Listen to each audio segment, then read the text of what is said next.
49 అంటే సంతానం, 49 అంటే సంతోషం. 39 ఆంధ్రప్రదేశ్, తెలంగాణ. నమస్తే రమగారు. నమస్తే జయ. రమగారు, ఒక మంచి కథ చెప్పండి. మంచి అనగానే రోజు చెప్పే మంచి కాదా అని అడగొద్దు, రోజు చెప్పే మంచియే, దానికి ఇంకొక మంచిని యాడ్ చేయండి. ఒక మంచి సందమామ కథ చెప్దాం. రైట్. మామూలుగా ఈ పల్లెటూళ్ళల్లో హరికథలు అవి చెప్తారు. అయితే ఓ రామాపురం ఊళ్ళో, రామాపురం వద్దు, ఈసారి ఏం చేద్దాం, కృష్ణాపురం పెడదాం. అయినా కూడా బాధేనండి.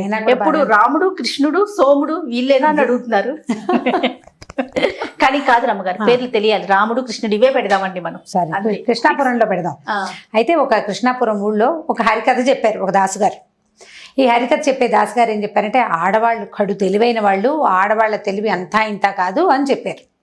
చెప్పేసరికల్లా కొంతమంది అడిగారు, ఆడవాళ్ళు ఏం తెలివిగల వాళ్ళండి, ఆడవాళ్ళకి ఏం తెలివితేటలు ఉండవు, ఏముండవు, ఆడవాళ్ళు చాలా తెలివి తక్కువ వాళ్ళండి అంటే, భలే వాళ్ళు నాయన, ఆడవాళ్ళు తెలివి తక్కువ వాళ్ళు కాదు, ఆడవాళ్ళకి ఏం లేదు, జస్ట్ కొద్దిగా 4 అక్షర ముక్కలు చెప్పి కొద్దిగా చదువు నేర్పిస్తే ఆడవాళ్ళు అంత తెలివిగల వాళ్ళు ఇంకెవరు లేరు, మగవాళ్ళకి వాళ్ళు వశం కాదు, వీళ్ళు పని చేయడానికే తప్పిస్తే తెలివితేటల్లో ఆడవాళ్ళని బీట్ చేయలేరు ఎవరు అంటే. అయితే ఆ ఊరు కరణం గారు వింటున్నారు కథ అంతా. సరే, చాలా బాగుంది, కథ అయిపోయింది.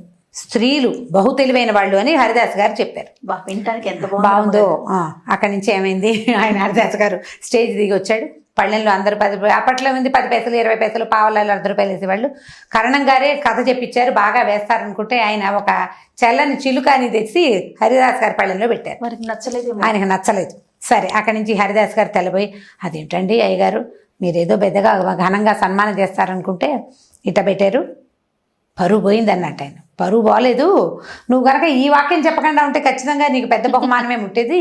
ఈ తెలివి తక్కువ ఆడవాళ్లతో నేను పడే అవస్థలు నీకు తెలీదు, నీకు అర్థం కాదు, నేను చెప్తాను, మా ఆవిడ సంగతి విందుగాని నువ్వు అని చెప్పారు. ఏమిటంటే, ఈ కరణం గారి భార్యమని, కరణం గారు చాలా తెలివైన వాడు. అంటే కరణాలంటే జనరల్గా తెలివిగల వాళ్ళు అని చెప్పుకునే వాళ్ళు పాతకాలంలో, అవునో కాదో, ఎందుకంటే వాళ్ళు గ్రామపు లెక్కలన్నీ వాళ్ళే చూడాలి కాబట్టి తెలివిగా ఉండాల్సిన ఆవశ్యకత ఉండేది పాపం వాళ్ళకి. అయితే ఈ కరణం గారి భార్య పేరు అచ్చమ్మ గారు. అచ్చమ్మ పాపం ఆవిడ తెలివి తక్కువది. ఆవిడ ఒక అమాయకపు, అదొక ధోరణి మనిషి అనమాట. ఆవిడకి వంట తంట పని పాట అన్నీ వచ్చు, కొన్ని తెలియవు, కొన్ని అర్థం కావు. అయితే ఏమైంది, ఓ రోజు కరణం గారు పొరుగురు వెళ్ళారట. ఈవిడ బాకెట్లో చిక్కుడుకాయలు కోసుకుంటోంది. ఒకళ్ళు ఎవరో రోడ్డు మీద పోతూ పలకరించారు.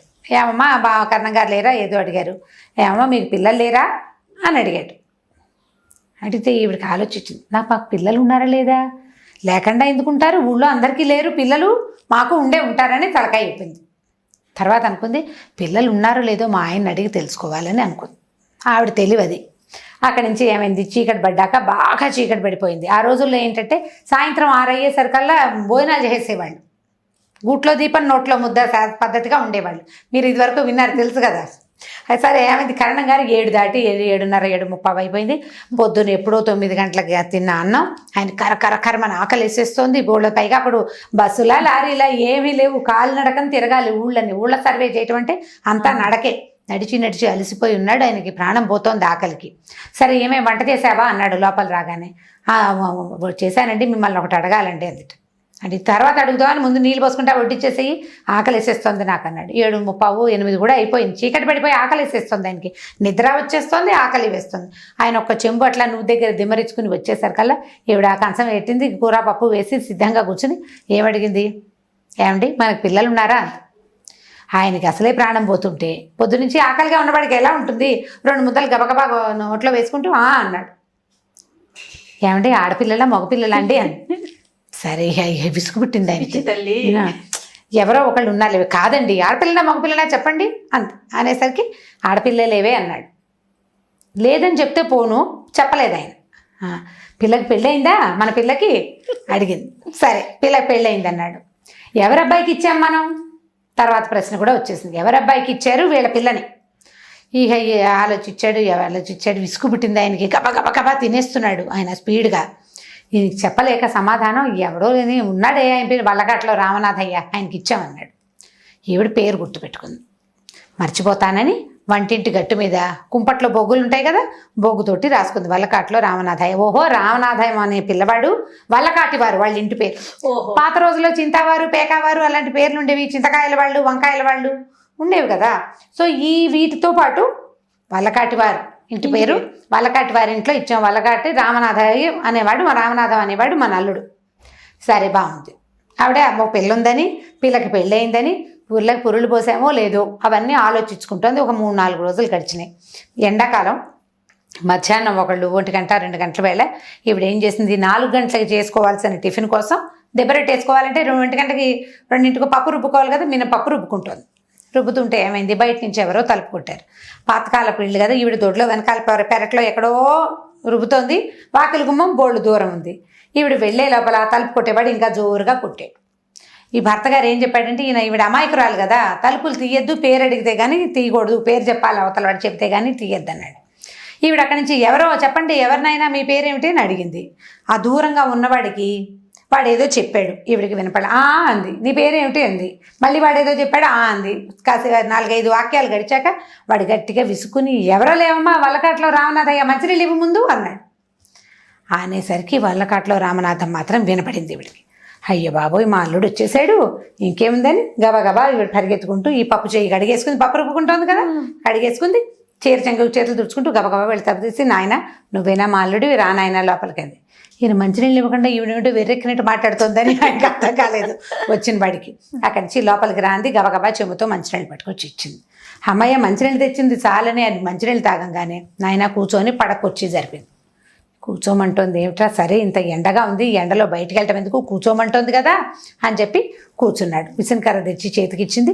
ఉండాయన చల్లగా చల్లదేస్తానని కాసిన మంచినీళ్ళు ఇతను తాగాక లోపలికి వెళ్ళి చక్కటి ప్రశస్తమైన మజ్జిగ, ఒక గ్లాసుడి మజ్జిగ పుచ్చుకొచ్చింది.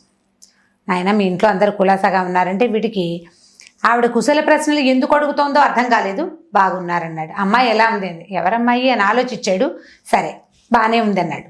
ఓ నిమిషం అయ్యాక, ఎన్నాళ్ళు అయింది మీ పెళ్ళి, ఎన్నాళ్ళు అయిందో, అసలు రానేలేదు, పిల్లని తీసుకుని రావాలి నాయన నువ్వు అని. అప్పుడు తట్టింది. ఈవిడ ఎవరో అనుకుంటోంది. ఎవరనుకుంటోంది కాస్త ఆలోచిస్తే, వల్లకాట్లో రామనాథం అని చెప్పానని, ఆ వల్లకాట్లో రామనాథం అనేవాడెవడో వీళ్ళ చుట్టమో బంధువో అల్లుడో మేనల్లుడో సగం ఏదో ఉందన్నమాట. సరే వీడేమనుకున్నాడు, అటు ఇటు చూస్తే ఇంట్లో పిట్ట పొరుగు ఎవ్వరు లేరు. ఈవిడ ఒక్కతే ఉంది. ఈవిడేం వెరుబాగులు దానిలాగా కనపడుతోంది. సరే అక్కడి నుంచి అందరూ బాగున్నారండి, మీ అమ్మాయి కూడా వస్తానంది, నేను ఒక్కడే వచ్చాను అన్నాడు. అల్లేసాడు కదా. అక్కడి నుంచి ఏం చేసింది ఈవిడ, సరే ఆ మాట ఏమంటే మీ అమ్మ నాన్న బాగున్నారా, మీ చుట్టాలు బాగున్నారా, పొలాలు పంటలు బాగా పండినాయి ఆయన, ఈ 2 అడిగి ఉండండి ఏమైనా చేసుకొస్తానని పప్పు సగం రుబ్బింది కదా, గబగబా కాస్త కుంపటి వెలిగించి అంత నూనె పెట్టి 4 గారెలు వేసి పట్టుకొచ్చేసింది అల్లుడికి. పొద్దున్న చేసిన నల్ల పచ్చడి వేసి తెచ్చేసింది. శుభ్రంగా వీడు మధ్యాహ్నం పూట 3 గంటలకు వేళ 1:30 2 బావైంది. మధ్యాహ్నాలు టిఫిన్లు చేస్తారు కదా, చక్కగా టిఫిన్ చేసేసాడు. టిఫిన్ చేసిన తర్వాత కాసేపు కూర్చొనైనా మీ మామగారు వస్తారు, చీకటి పడిపోయేసరికి అలా వచ్చేస్తారు, కూర్చోమంది. కాసేపు టిఫిన్ తిన్నాడు, మజ్జిగ తాగాడు, మంచినీళ్ళు తాగాడు. సేద తీరిన తర్వాత వెళ్ళొచ్చులే అనుకున్నాడు. అప్పుడు బాగా ఆలోచిస్తే వాడికి తట్టింది, ఇది కరణం గారి ఇల్లు, కరణం గారు బాగా సంపాదించాడు, ఆయనకి పిల్ల జల్లా లేరు, మూటా ముల్లా బాగానే ఉంటాయి వీళ్ళ దగ్గర. సరే అక్కడి నుంచి అన్నాడు, నేను మీ అమ్మాయి మళ్ళీ వస్తామండి, ఇప్పుడు వెళ్ళిపోతాను, అసలు నేను ముఖ్యంగా ఈ పని మీదే వచ్చాను, మా మేనత్త గారింట్లో పెళ్ళికి వెళ్ళాలి, వస్తువులు ఏవీ లేవు, ఏం వెళ్తామని మీ అమ్మాయి బాధపడుతుందంటే, అదేమిటైనా వస్తువులు ఎందుకు లేవు, కంటే కాసుల పేరు అన్నీ నా దగ్గరే ఉన్నాయి అంది. అనేసరికల్లా నేను తెచ్చిస్తాను. అయితే ఎరువు ఇవ్వండి అత్తగారు, కంటే కాసుల పేరు అవి తెచ్చిస్తే పెళ్లి నుంచి ఇటే వస్తాం మేము. పెళ్ళికి వెళ్ళి పెళ్లి నుంచి ఇటే వస్తాం. అక్కడి నుంచి మేనత్త గారు ఇల్లు బాకిలి భోగట్టా చేశారు ఇద్దరు కలిసి. ఆవిడ ఈ మేనత్త ఊరు పేరు ఈవిడికి ఏం తెలీదు. మేనత్త లేకుండా ఎలా ఉంటారు, పిల్లలు లేకుండా దేశంలో ఉన్న వాళ్ళందరికీ పిల్లలు ఉన్నారు, అసలు లేని కూతురు చేసుకుంటోంది ఆవిడ.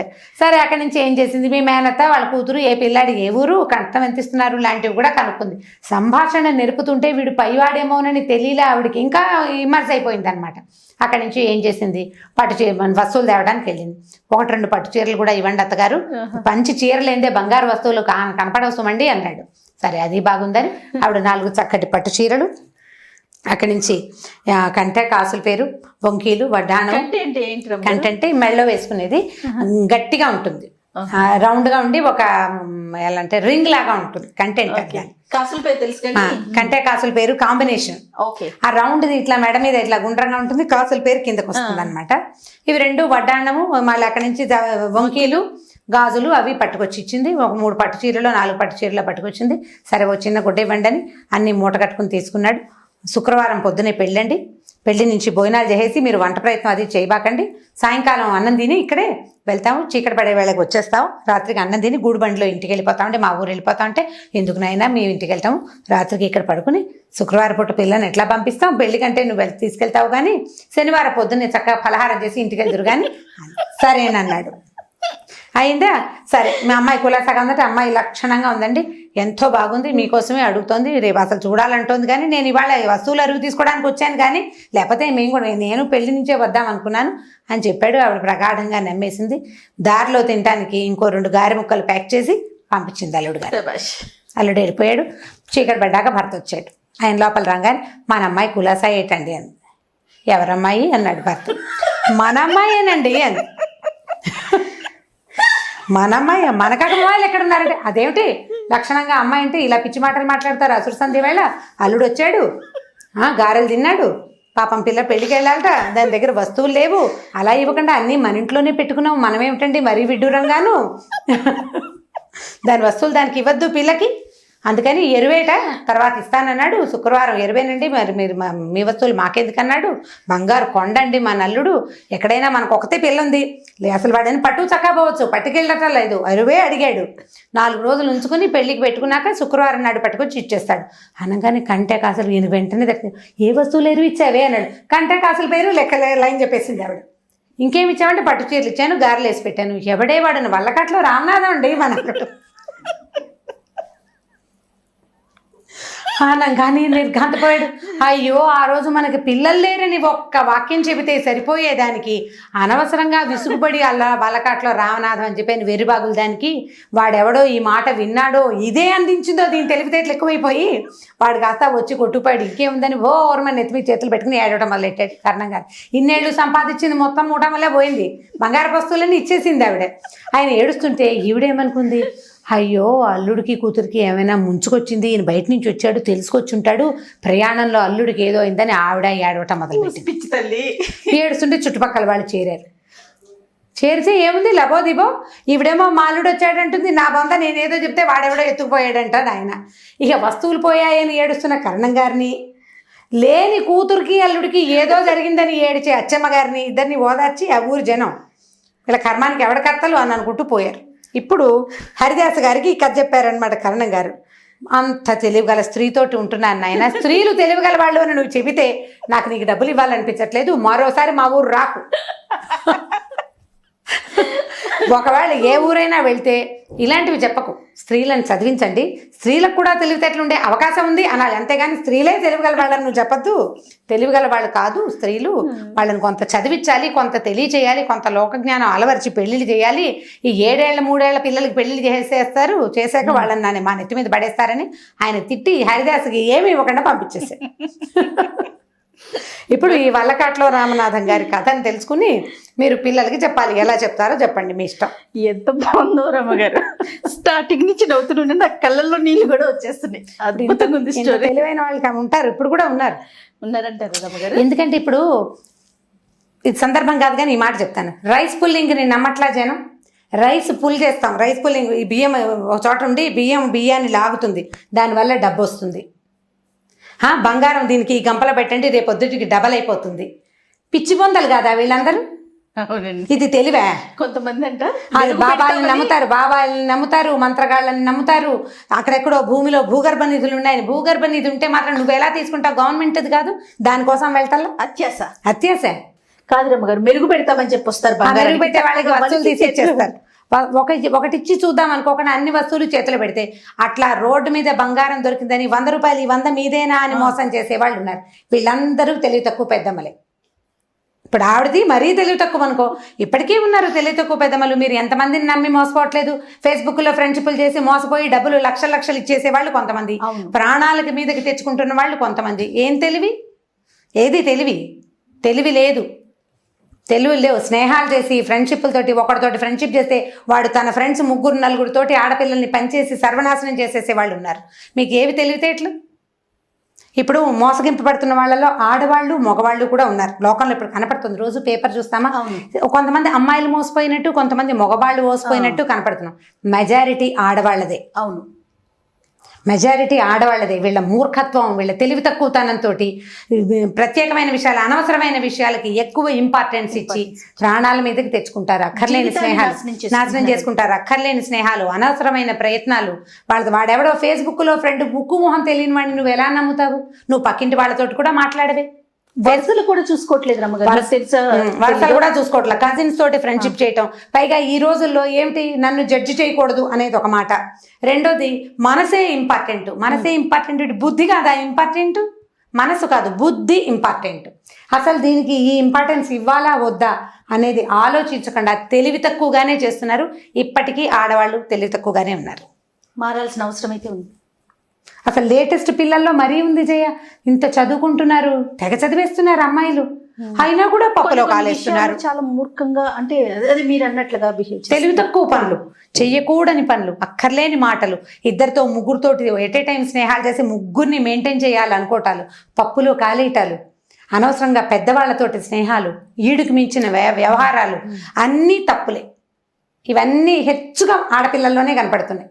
ఇప్పుడు మీరంతా నా మీద యుద్ధానికి రావద్దు. పేపర్లో ఉన్న సెన్సెస్ని బట్టే చెప్తున్నా. ఎగ్జాక్ట్లీ రమ్మగారు. న్యూస్ పేపర్ చూస్తామా, మోసపోయిన మగవాళ్ళ కథలు కనపడతాయి. అవి 4 ఉంటే ఇవి 10 ఉంటున్నాయి. ఎందుకు అంత తెలివి తక్కువగా ఉంటున్నాను? విపరీత ధోరణులండి. మీరు అన్నట్లుగా వయసుకు మించిన స్నేహాలు, బంధాలు కానీ అనుబంధం, అసలు మంచి చెడు ఏమి అమ్మా నాన్న కంటే ప్రపంచం అంతా ఇంపార్టెంట్ గా కనపడుతుంది. అదొక ప్రాబ్లమ్. అమ్మా నాన్న ఇంపార్టెంట్ గా కనిపించారు. వీళ్ళన్నిటికీ నీకు అడ్డుకట్ట కడతారు. నిజం, అన్నిటికీ ఆపుతారు. అమ్మ ప్రతిదీ వద్దంటుంది, నాన్న అన్ని కంట్రోల్ చేస్తాడు. కానీ నీకు అన్నం నీళ్ళు ఎక్కడి నుంచి వస్తున్నాయి? నీ ఫ్రెండ్స్ ఎవరు ఇవ్వరు కదా. ఫ్రెండ్స్ ఇవ్వరు. నువ్వు ఫ్రెండ్షిప్ చేసే వాళ్ళలో ఎవ్వడూ నీకు తెల్లారులేస్తే అన్నం పెట్టాడు, నేను నిద్ర లేపడు.